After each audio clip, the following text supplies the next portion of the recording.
Olá pessoal, sejam bem-vindos a mais um tutorial aqui dentro do canal do Rapadurinha. Hoje vamos falar sobre expressões. As expressões dentro do After Effects podem ser aplicadas em qualquer parâmetro, seja ele escala, posição, opacidade. Independente do plugin, independente do que for, dentro do After Effects é possível se fazer uma expressão. Hoje iremos abordar apenas as mais básicas, então vamos logo para o tutorial. Estamos utilizando a versão Adobe After Effects 2020 para poder concretizar esse tutorial. Se eu utilizar algo aqui diferente do seu, é por conta da versão. E eu também recomendo não utilizar o After Effects CC 2014, porque afinal, muitos editores de edit de Free Fire utilizam, então não compactuo com essa utilização. Então vou estar criando aqui um objeto e vou estar fazendo as primeiras expressões dentro do objeto. Na parte superior do seu After Effects, você vai estar encontrando o Rectangle Tool, ou o Shortcut Q, para poder estar utilizando. Vamos clicar, e você pode ver que aqui apareceu outras configurações, o Fill e o Stroke. O Fill é o preenchimento, o Stroke é a borda. Se você clicar aqui dentro do quadrado, você conseguirá alterar a cor. Mas, se você clicar no nome Fill, você conseguirá alterar algumas configurações de preenchimento. No caso do Fill, a gente pode trocar entre o Solid Color, o Linear Gradient e o Radial Gradient, que não vamos abordar isso nesse tutorial. Então, com o Solid Color selecionado, vamos apertar OK e vamos criar o nosso primeiro cubo aqui dentro do After Effects. Segurando e arrastando, vocês irão estar criando um cubo totalmente desproporcional com o seu tamanho. Pressionando Shift, você conseguirá criar um cubo em total proporcionalidade, tanto de largura quanto de altura. Se por um acaso você quer criar de acordo com o centro do seu cubo, a gente aperta Shift e Ctrl, que assim ele irá ser criado de forma proporcional a partir do centro. Após criar o nosso cubo, vamos centralizar aqui o Anchor Point. Vamos aqui na opção Pan Behind ou o Shortcut Y. Pressionando a opção, vamos clicar novamente na nossa camada para poder então conseguir visualizar o Anchor Point. Clicando no Anchor Point e arrastando, você consegue moldar o seu ponto âncora. Pressionando Ctrl em seu teclado, você conseguirá alinhar ele aos seus extremos ou ao centro do seu objeto. Feito isso, agora iremos alinhar ele à nossa composição inteira. Para fazer isso, aqui no nosso painel de Align, iremos apertar no Align Horizontally e no Align Vertically. E pronto. Seu objeto já vai estar totalmente centralizado com a nossa composição. Caso não consiga ver o Tab Align, iremos na opção Window e aqui, nossa primeira opção, Align. Vamos falar sobre a nossa primeira expressão, o Wiggle. O Wiggle ele consegue ser acrescentado em qualquer parâmetro, seja escala, rotação, opacity, entre outros. Então, com isso em mente, vamos apertar P de posição, R de rotação e T de transparência. Dentro do parâmetro de posição, a gente vai clicar pressionando Alt no Stopwatch. Os nossos números ficarão vermelhos, o que significa que agora os nossos parâmetros estão sendo alterados por uma expressão. Em primeira instância, aqui vemos o Transform.Position, o que significa que a posição desse objeto está totalmente de acordo com os números. Então a gente vai alterar isso, escrevendo aqui WIGGLE, abre e fecha parênteses, o nosso Wiggle. Então vamos escrever aqui a nossa primeira expressão. Eu vou escrever e depois vou explicar. Bom, aqui temos um Wiggle com 1,20. Se eu pressionar Play, o nosso cubo ele vai estar se movimentando de forma randômica por 20 pixels.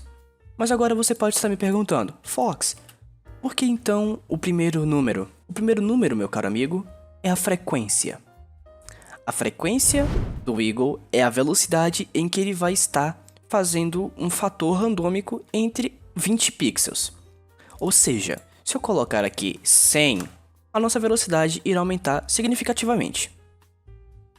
Da mesma forma que se eu colocar aqui 200, o nosso cubo também irá se posicionar de forma totalmente randômica em 200 pixels. Os valores que são colocados dentro da frequência ou do parâmetro de range, que são os 200 pixels ou qualquer outro número, conseguem sim ser números fracionais, 0.1, 0.5, 50.26, independente. Para conseguir expressar isso dentro do nosso wiggle, é só você colocar um número com um ponto e não uma vírgula.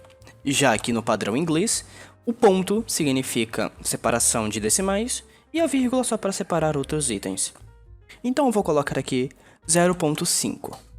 E você pode ver agora que o nosso cubo está se movimentando de forma mais lenta, mas de acordo com os 200 pixels que a gente setou. O interessante é que após a gente fazer uma expressão, a gente pode simplesmente copiar, apertar Alt em qualquer outra expressão e colá-la. Com isso, a gente vai ter a mesma expressão em outros parâmetros. No caso, eu coloquei a expressão wiggle na rotation, ou seja, em uma frequência de 0.5, uma rotação possível de 200 pixels. O que fica muito mais bonito do que um S-Shake, porque afinal, agora nós temos uma coisa totalmente customizável em cada parâmetro, o que não teríamos dentro de um S-Shake. Partindo agora para a nossa segunda parte do tutorial, iremos falar sobre a expressão loop in e loop out. Dentro do After Effects, a gente consegue sim fazer algumas animações entrarem em loop de forma nativa. Com isso, eu já fiz aqui uma pequena animação e eu quero que esse cubo vá e volte. Apenas isso. Então, para isso, eu irei clicar Alt aqui no Stopwatch e virei aqui no Expression Language Menu. Vamos aqui em Property e Loop Out. Apertando Enter agora e indo ao final da nossa animação, o nosso cubo ele vai e volta, mas não da forma que a gente quer. Vocês podem perceber que ele simplesmente se teletransporta para o centro da nossa composição. Para resolver esse problema, iremos vir aqui no Loop Out e vamos aqui no Type. O type dele está como Cycle. Então vamos escrever aqui Ping Pong. Ping Pong com ambos os P's em maiúsculo. E agora vamos dar Enter. Com isso, o nosso cubo ele vai e volta de forma perfeita, da forma que a gente queria. Esse loop out ele também serve para outros parâmetros, como o rotation. Então vamos aqui adicionar um rotation até aqui, e eu quero que ele rotacione 180.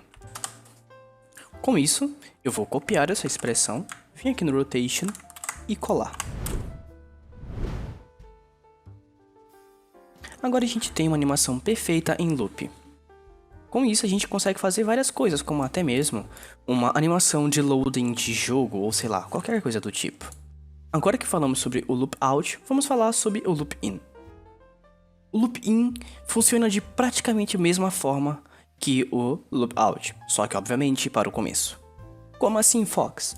Bem, vamos entrar aqui nos nossos parâmetros e vamos trocar o loop out por loop in, ok? Vamos apenas digitar aqui o in, com I maiúsculo. De primeira instância, nada mudou.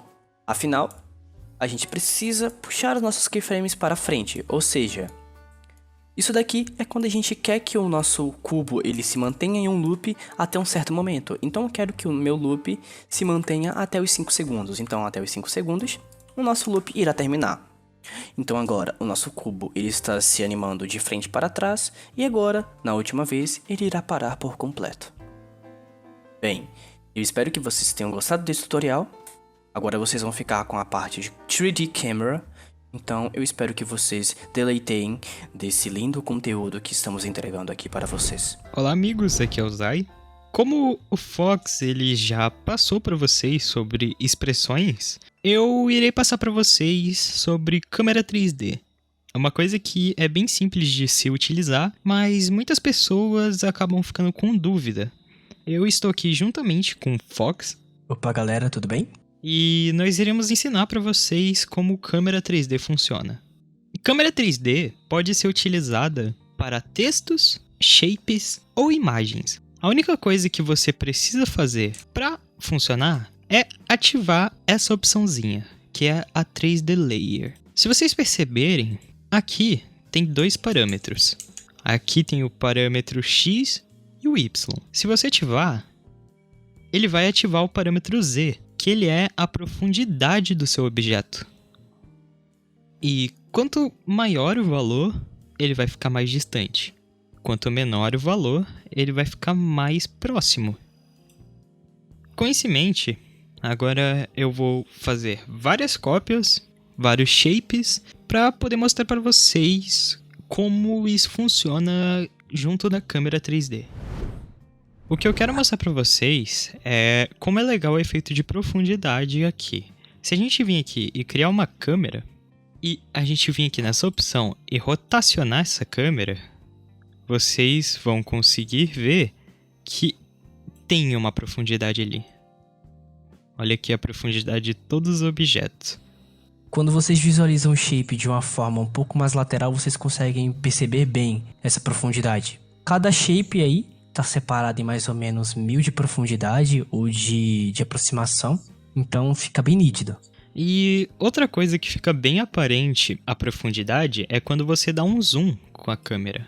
Como vocês podem ver, ó, dá para perceber que esse aqui está mais perto e ele já não está mais no alcance da câmera. Eu vou passar esse objeto aqui e vocês podem ver, ó, que eu vou passar o vermelho, vou passar o roxo e agora só está aqui o azul. Isso pode ficar muito legal para você colocar em portfólios ou até para você usar para algum cliente para você fazer o seu trabalho. E uma coisa que é bem legal, que eu vou introduzir agora, é o Depth of Field. Ele é uma opçãozinha que tem na câmera 3D, aqui em Camera Options. Tá aqui o Depth of Field. Eu vou mostrar para vocês o que ele é. Basicamente, quando você ativa ele, ele vai dar um efeito de profundidade nos seus objetos. Eu vou deixar isso mais aparente aumentando a abertura da câmera. Como vocês podem ver, esse objeto aqui foi o que mais focou. E a gente pode mudar isso alterando a Focus Distance. Como se a gente diminuir os objetos mais pertos, eles vão focar melhor, enquanto os objetos mais longes, eles vão basicamente ter um desfoque. E se a gente aumentar esse parâmetro, os objetos mais distantes, eles vão ter mais foco, eles vão ser focados melhor. Enquanto os objetos mais pertos, eles vão ter esse desfoque. Você tem algo a adicionar sobre isso, Fox? Bom, como eu já tinha falado anteriormente, essa é uma nobre adição para o seu portfólio. Muitos designers ainda não conseguem manusear muito bem a câmera 3D, então esse efeito de profundidade de forma nativa dentro do After Effects é sim um ótimo efeito, ou então até mesmo uma ótima atribuição para o seu projeto, que você acredita que com a câmera 3D, com esses efeitos, você pode estar dando um toque ainda maior de profissionalidade. Então, sim, né? Antigamente, em outras versões do After Effects, em que a câmera 3D era mais pesada, a gente precisava fazer esse efeito de desfoque e de posição de uma forma mais brusca, né? Fazendo utilizações de efeitos como o Gaussian Blur. Mas agora, nas versões mais atuais do After Effects, em que a câmera 3D é sim uma via útil de se tomar, eu acredito que para os designers que ainda não aprenderam tanto assim a câmera 3D ou efeitos coligando expressões e câmera 3D, eu acredito que é uma boa adição, tanto profissionalmente quanto para fazer qualquer outro projeto, seja para a escola, para o seu amigo, tanto faz. E uma coisa bem interessante, que como o Fox já havia passado para vocês sobre expressões, algo interessante da câmera 3D é que ela também funciona com expressões. Se a gente colocar um wiggle, por exemplo, aqui nessa posição, vocês podem ver que vai funcionar assim. Aqui está funcionando. E ele movimenta parâmetros como o X, o Y e o Z ele também movimenta.